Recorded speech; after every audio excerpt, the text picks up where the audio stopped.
एक महान साम्राज्य था। इस साम्राज्य के राजा का नाम शाह दारा था। वह बेहद शक्तिशाली, बहादुर और बुद्धिमान था, लेकिन उसका दिल पत्थर जैसा कठोर था।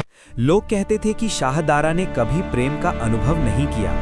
उसकी आंखों में दया कम और घमंड अधिक था। इस साम्राज्य के पास एक खूबसूरत राज्य था, जहां 2 राजकुमारियां रहती थीं, राजकुमारी माहीन और राजकुमारी ज़ारा। माहीन कोमल हृदय वाली, शांत और गहरी सोच वाली थी। वह दूसरों के दर्द को समझती और उनके घाव देखकर चुपचाप रो पड़ती। ज़ारा इसके विपरीत निडर, स्पष्टवादी और सच बोलने वाली थी। वह अन्याय के खिलाफ खड़ी होने में कभी नहीं डरती थी, चाहे सामने राजा ही क्यों न हो। एक दिन शाह दारा ने दोनों राज्यों के बीच शांति समझौते के लिए राजकुमारियों को अपने महल में बुलाया। जब दोनों राजकुमारियां महल में प्रवेश की तो पूरा दरबार उनके सौंदर्य और गरिमा से जगमगा उठा। शाह दारा की नज़र पहले माहीन पर पड़ी। उसकी शांत आंखों में उसने ऐसा दर्द देखा जो उसने खुद कभी महसूस नहीं किया था। फिर उसकी नज़र ज़ारा पर पड़ी, जिसकी आंखों में डर नहीं बल्कि सवाल थे। ज़ारा ने दरबार में ही कह दिया, महाराज, आपकी शक्ति प्रसिद्ध है, लेकिन आपके न्याय की कहानियां कम सुनने को मिलती हैं। पूरा दरबार सन्न रह गया।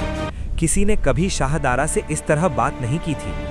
राजा को क्रोध आना चाहिए था, लेकिन अजीब बात यह थी कि उसके दिल में पहली बार भावना जागी। समय बीतने लगा।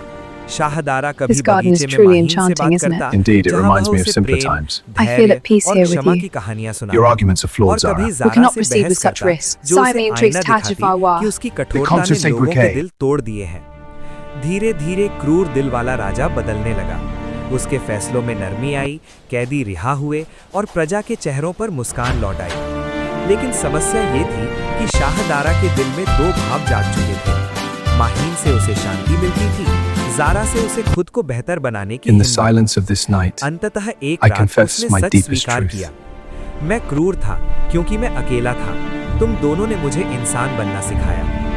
राजा ने सत्ता को घमंड नहीं बल्कि जिम्मेदारी बनाया। माहीन साम्राज्य की रानी बनी, जो प्रेम और दया की प्रतीक थी, और ज़ारा उसकी सबसे करीबी सलाहकार बनी, जो सच और न्याय की आवाज़ थी। इस तरह एक क्रूर दिल वाले राजा की जिंदगी में प्रेम ने क्रांति ला दी और संगदिल नगर दिलों का साम्राज्य बन गया।